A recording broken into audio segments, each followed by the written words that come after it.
حضرت سیدہ خدیجہ الکبریٰ کے خاندانی سٹیٹس کیا تھا یہ بھی ذرا میں آپ کے سامنے رکھ دوں.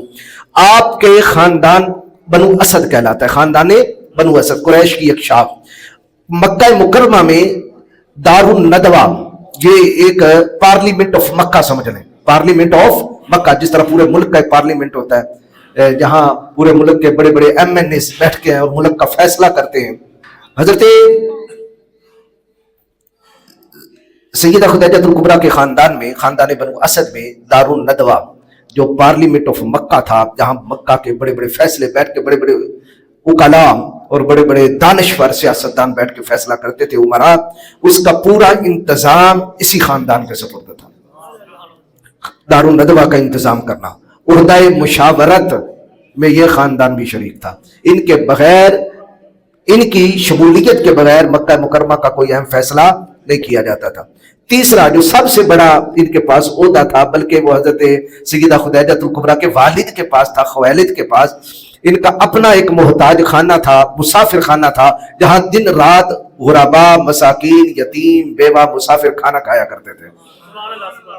یعنی مکہ مکرمہ میں ایک امتیازی حیثیت تھی اس خاندان کی. آپ کے والد غیرت مند تھے، باحیات تھے، عمدہ اور شریفانہ خصلتوں کے مالک تھے، اور کئی ممالک میں ان کی تجارت تھی. مکے کے تاجروں میں سب سے بڑے تاجر کا نام خویلد بن اسد ہے. حضرت سیدہ خدیجہ الکبریٰ رضی اللہ تعالیٰ عنہ کے والد، اچھا یہ حضرت خدیجہ الکبریٰ شروع سے ہی توحید پرست تھی، بت پرست نہیں تھی. آپ بھی شروع سے توحید پرست تھی، حضرت مولا علی بھی شروع سے توحید پرست تھے، حضرت ابوبکر صدیق بھی شروع سے توحید پرست تھے، حضرت زید بن حارثہ بھی شروع سے توحید پرست تھے.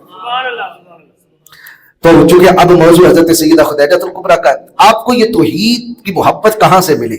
بتوں کی نفرت شروع سے. آپ کے والد خویلد بتوں سے نفرت کرنے والا.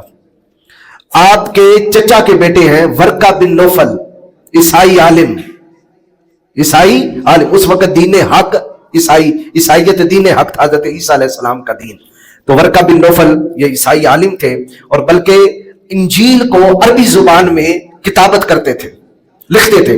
اور جب پہلی وحی کا نزول ہوا اقرأ بسم ربک الذی خلق، اس کے بعد حضرت خدیجہ سب سے پہلے حضور کو جن کے پاس لے کر گئیں وہ حضرت ورقہ بن نوفل تھے. اور حضرت ورقہ بن نوفل نے کہا تھا، وہ نبینا ہو چکے تھے، بوڑھے ہو گئے تھے، انہوں نے کہا بھتیجے جو دیکھا ہے مجھے بتائیں. تو آقا کریم علیہ السلام نے جو دیکھا تھا وہ سارا بتایا. وہ کہنے لگے واللہ یہ وہی فرشتہ ہے جو حضرت موسیٰ کے پاس آیا کرتا تھا.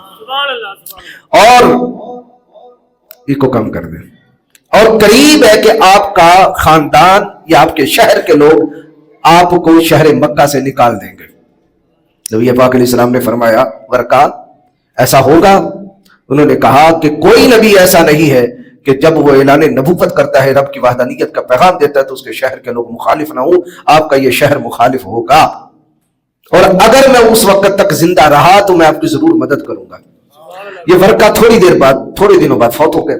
تو نبی پاک علیہ الصلوۃ والسلام سے حضرت خدیجہ الکبریٰ نے کہا یا رسول اللہ ورقہ کیا بنا مرنے کے بعد؟ آقا کریم علیہ السلام نے فرمایا میں نے انہیں خواب میں جنت کے اندر دیکھا ہوا ہے. تو ورقہ جنتی ہوئے.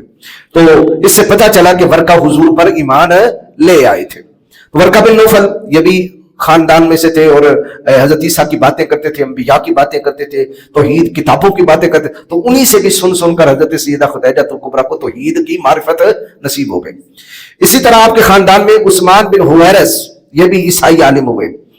اور شہر مکہ میں ان کے دوست ورقہ بن نوفل اور عثمان بن حویرث کے دوست تھے زید بن عمر بن نفیل. اور یہ زید بن عمر بن نفیل وہ ہے کہ جس نے تقریباً شام، عراق، یمن، مصر کے بڑے بڑے علماء سے ملاقات کی تھی. اور یہ توحید پرست تھے اور کہا کرتے تھے اللہ مجھے نہیں پتا کہ تیری عبادت کس طرح کی جاتی ہے، میں تجھے اس لیے مانتا ہوں کہ تو ابراہیم کا رب ہے، تو ابراہیم کا رب ہے، میں ابراہیم کی ملت میں ہوں. اور وہ کعبہ معظمہ کی طرف منہ کر کے نماز پڑھا کرتے تھے اپنے طریقے کے مطابق جس طرح بھی آتی. اور ایک صحابی ہوئے حضرت عامر، ان سے وہ ملے اور کہنے لگے عامر اگر تیری زندگی لمبی ہو جائے تو تو اپنی آنکھوں سے دیکھے گا میں نے مصر کے، شام کے، عراق کے، یمن کے بڑے بڑے علماء سے ملا ہوں کہ مجھے سچا دین بتاؤ، ابراہیمی دین بتاؤ. تو انہوں نے کہا تھا اے زید بن عمر بن نفیل وہ سچا دین تیرے مرنے کے بعد آئے گا اور تیرے شہر مکہ میں آئے گا، اور شہر مکہ میں اسماعیل کے خاندان سے وہ پیدا ہوگا، اللہ کا وہ آخری نبی ہوگا. اور پھر حضرت زید کہتے ہیں عامر اگر تیری ملاقات اس نبی سے ہو تو میرا سلام بھی ضرور کہنا، اور کہنا کہ زید بن عمر بن نفیل ابراہیم کی ملت میں مر رہا ہے اور وہ آپ پر ایمان لاتا ہے. یہ زید تو فوت ہو گئے تھے، بعد میں آقا کریم علیہ الصلوۃ والسلام کو اللہ نے منصب نبوت جو ہے وہ کا اظہار کروایا. آقا کریم جانے دو عالم صلی اللہ تعالی وسلم کے ایمان لانے والے صحابہ میں انہی زید کا ایک بیٹا بھی شامل ہے، یہی زید سعید بن زید. سعید بن زید میں ان کا تھوڑا تعارف کروا دوں تاکہ آپ کی توجہ، آپ کو علم ہوگا کہ حضرت فاروق اعظم رضی اللہ تعالیٰ عنہ جب حضور کو شہید کرنے کے لیے نکلے، راستے میں ایک صحابی نے کہا کہ آپ کی بہن اور آپ کا بہنوئی مسلمان ہو چکا ہے، تو آپ آئے اور اپنی بہن کو مارا، بہنوئی کو مارا. پھر بہن نے کہا، بہن بولی عمر ہم کو اگر تو مار بھی ڈالے، شکنجوں میں کسے اور بوٹیاں کتوں سے نچوا لے، مگر دین الہی سے اب ہم ہرگز پھر نہیں سکتے، بلندی معرفت کی مل گئی ہے گر نہیں سکتے. ہم مار لے، ہماری بوٹیاں بھی کتوں کو کھلا دے، لیکن جو میں ہم نے توحید کی پی لی ہے اور جو معرفت کا جام ہم نے پی لیا ہے، اب اللہ کی وحدانیت سے بھی پیچھے نہیں ہٹیں گے، محمد رسول اللہ کی غلامی سے بھی پیچھے نہیں ہٹیں گے.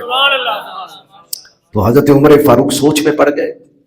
یہ جو بہن یہ میاں بیوی جو مار کھانے والے تھے، یہ فاطمہ بنت خطاب فاروق اعظم کی ہمشیرہ، اور یہ ہے سعید بن زید، اسی زید بن عمر بن نفیل کے بیٹے جو خیبانہ حضور پر ایمان لے آئے تھے، اسی سعید بن زید. اور یہ ایسے خوش نصیب صحابی ہیں، یہ بھی عشرہ مبشرہ میں شامل ہیں جن کو حضور نے جنت کی بشارت سنائی ہے.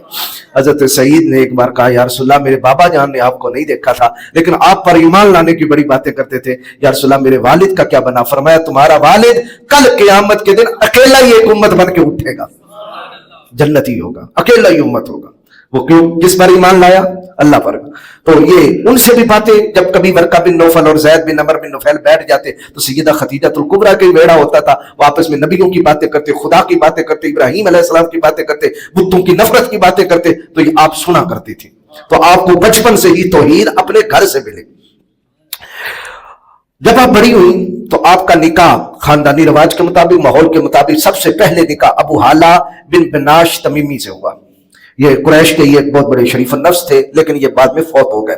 ان سے آپ کا ایک بیٹا حالہ اور دوسرا ہند پیدا ہوا. حالہ تو چھوٹی عمر میں فوت ہو گیا اور ہند یہ بڑے ہوئے اور یہ صحابی رسول بنے.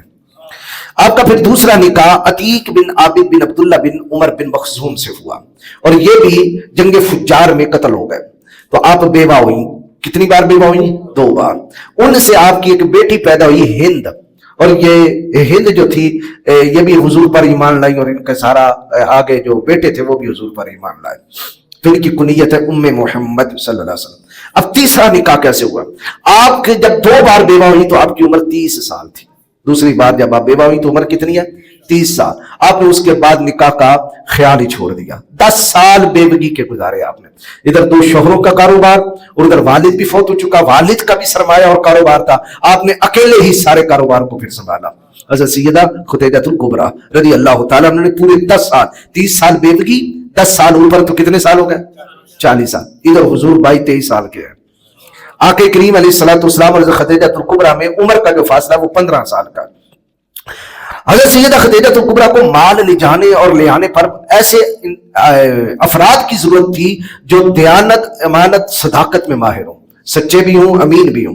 نبی پاک علیہ السلام نے فرمایا التاجر الامین الصدوق مع الانبیاء والشہداء یوم القیامہ. فرمایا سچا اور امانت دار بزنس مین جو ہوگا کل قیامت کے دن وہ نبی اور صدیقوں کے ساتھ ہوگا اور شہیدوں کے ساتھ ہوگا. ایمانت یہ بزنس ہم چھوٹے لیول سے بھی بزنس شروع کرتے ہیں، بڑے لیول تک. یہ عام جو خرید و فروخت ہوتی ہے، کریانے کی آپ نے دکان والی، آپ نے کوئی جناب والا دودھ کا کاروبار شروع کر دیا، کوئی بھی ہے، آپ کا بزنس سٹارٹ ہو گیا. تجارت میں اس میں دیکھیں آپ ڈنڈی نہ ماریں، آپ جو ہے وہ کم نہ تولیں، آپ جو ہے وہ 2 لمبری نہ کریں، دینے کے باٹ لینے کے باٹ اور نہ ہو، ملاوٹ نہ ہو، چیز جو بتائی ہے وہی ہو. تو تجارت کرنا یہ نبیوں کی سنت ہے، بلکہ حضور نے بھی تجارت کا پیشہ اختیار فرمایا. تو ساتھ سچ بھی ہو، قسم نہ اٹھائی جائے. قسم سے مال بک جاتا ہے لیکن برکت نہیں رہتی. آپ کا تیسرا نکاح کیسے ہوا, کیسے ذہن بنا نکاح کا؟ تو کتب میں آتا ہے, سبل الہدا والرشاد کے اندر بھی ہے, دلائل النبوت امام بہقی نے بھی اور بے شمار محدثین نے لکھا, الاستیاب کے اندر بھی ہے, اسد الغابہ میں بھی ہے, کہ آپ کا تیسرا جو ذہن بنا وہ یہ تھا کہ آپ چاہتی تھی کہ مکے کا امین اور صادق بندہ میری تجارت کرے, اور جب سنتی تھی لوگوں سے اور اپنے خاندان سے تو ہر ایک کی زبان پہ محمد رسول اللہ کے تذکرے ہوتے ہیں. آپ صادق بھی ہیں, امین بھی ہیں, صادق بھی ہیں, امین بھی ہیں. تو کس چیز نے اگر خدیجہ الکبریٰ کو حضور کی طرف مائل کیا؟ صداقت اور امانت نے, صداقت اور امانت. آپ نے ایک روایت میں آتا ہے کہ آپ نے اظہار کیا کہ اگر محمد بن عبداللہ چاہے تو میں اپنا مال انہیں دیتی ہوں, وہ اس پر جو ہے وہ تجارت کرے, مزاربت یعنی مال میرا ہوگا اور محنت ان کی ہوگی اور منافع آدھا آدھا ہوگا. ایک روایت یہ ہے. دوسری روایت میں یہ ہے کہ حضرت ابو طالب بیمار ہو گئے اور انہوں نے کہا کہ بیٹے اب ہمارے پاس اتنا سرمایہ نہیں ہے, مجھے امید ہے کہ خدیجہ آدمیوں کو بھیجتی ہے, اگر تو خدیجہ سے کہے تو وہ ان کا مال لے کر ملک شام چلا جا, وہ تمہیں کچھ نفع دے دے گی, اس طرح گھر کے اندر جو ہے وہ ہمارے اخراجات چل پڑیں گے. تو ایک روایت یہ ہے کہ حضور تشریف لے گئے, دوسری یہ ہے کہ ان کی بہرحال خواہش حضرت خدیجہ کی بھی تھی کہ محمد بن عبداللہ آئے. حضور جب تشریف لے گئے تو انہوں نے اظہار پسندیدگی فرمایا کہ ٹھیک ہے آپ مال لے جائیں. تو یہاں حضرت خدیجہ الکبریٰ نے نبی پاک علیہ الصلوۃ والسلام کی آمد پر اور صداقت اور امانت کے شعور پہلے سنے ہوئے تھے. باقیوں کو جو مال دیا اس میں یہ تھا کہ ایک نفع, لیکن حضور کے بارے میں کہا کہ آپ کو ڈبل نفع دیا جائے گا, آپ کو ڈبل نفع دیا. حضور مال لے گئے. ادھر اس نے میسرہ اور خزیمہ دو خزیمہ کو اس لیے بھیجا تاکہ وہ حضور کا خیال رکھیں, اور میسرہ کو بھیجا کہ وہ ایک رپورٹ جو ہے وہ چیک کرتے رہے, مجھے آ کے بتانا بھی ہے. لیکن جو خیال رکھنے والے تھے انہی کا ہی خیال رکھا جا رہا ہے. کیوں؟ کریم نبی کا سفر ہو رہا ہے.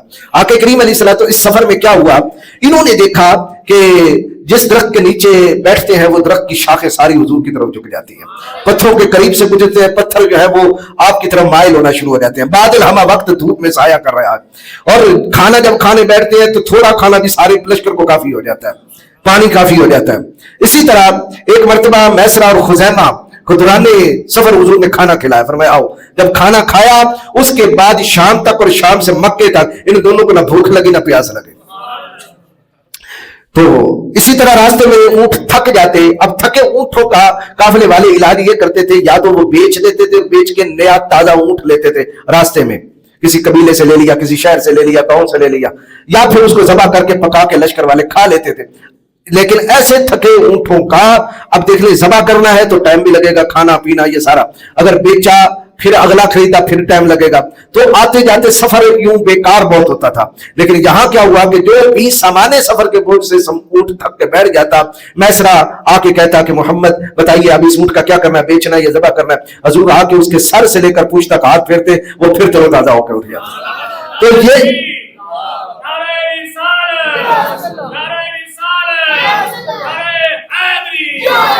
تو آقا کریم علیہ الصلوۃ والسلام نے جب سامان بیچا وہاں بصرہ شہر میں, بصرہ ایک ہے بصرہ اور ایک ہے بصرہ, دونوں میں فرق ہے. بصرہ یہ ملک شام کا شہر ہے اور بصرہ یہ عراق کا شہر ہے. وہ ہے سے ہے بصرہ عراق والا, اور یہ علی یہ ہے یا کے اوپر کھڑا زبر بصرہ, اور یہ بصرہ جو ہے یہ بعد میں آباد ہوا ہے, بصرہ پہلے سے آباد تھا ملک شام والا. اور یہی وہی بصرہ شہر ہے جس کے بارے میں حضرت اما آمینہ طیبہ طاہرہ فرماتی ہیں کہ جب میرا لال پیدا ہوا میں نے مکہ مکرمہ میں اپنے گھر میں ہی اپنے لال کی نورانیت کی وجہ سے بصرہ شہر کے اونٹوں کی گردنیں بھی دیکھ لی تھی اور بصرہ شہر کے محلات بھی دیکھ لیے تھے. یہ بصرہ شہر, اور اس میں یہ بصرہ جو تھا شہر یہ قدیم زمانے سے عیسائی چلا آ رہا ہے, یعنی پورا شہر عیسائیت کا ایک گڑھ تھا, اور بڑے بڑے یہاں علماء تھے, راہب تھے. جب آپ بصرہ شہر پہنچے اور منڈی میں خرید و فروخت سامان بیچنے کے لیے, تو کسی شخص نے کہا آپ یہ سامان جو بیچ رہے ہیں آپ لات و عزیٰ کی قسم اٹھائیں. ان کو یہ علم تھا حجاز و مقدس عرب کے اندر جو لوگ ہیں لات و عزیٰ دیویوں کو دیوتاؤں کو بڑا پوجتے ہیں اور ان کی مانتے ہیں, تو یہ بھی عربی ہیں. نبی پاک علیہ السلام نے جب سنا لات و عزیٰ کا تو آقا کریم علیہ الصلوۃ والسلام جلال میں آئے. آپ نے فرمایا ان دونوں کا میرے سامنے نام نہ لیا جائے. وہ بڑے حیران ہو گئے کہ ایک مکی ایک حجازی شخص جو ہے وہ لات و عزیٰ سے نفرت کھا رہا ہے. آپ نے کہا میں تجھے سامان نہیں بیچوں گا, تم چلے جاؤ, لات و عزیٰ کا نام لینے سے. تو یہ بات مشہور ہوگی منڈی کے اندر کہ ایک شخص ہے نوارد ہے اور نیا ہے, پہلی مرتبہ ہے, لیکن لات و عزیٰ کا نام سننا نہیں چاہتا. تو نستورہ راہب تک یہ بات جا پہنچی.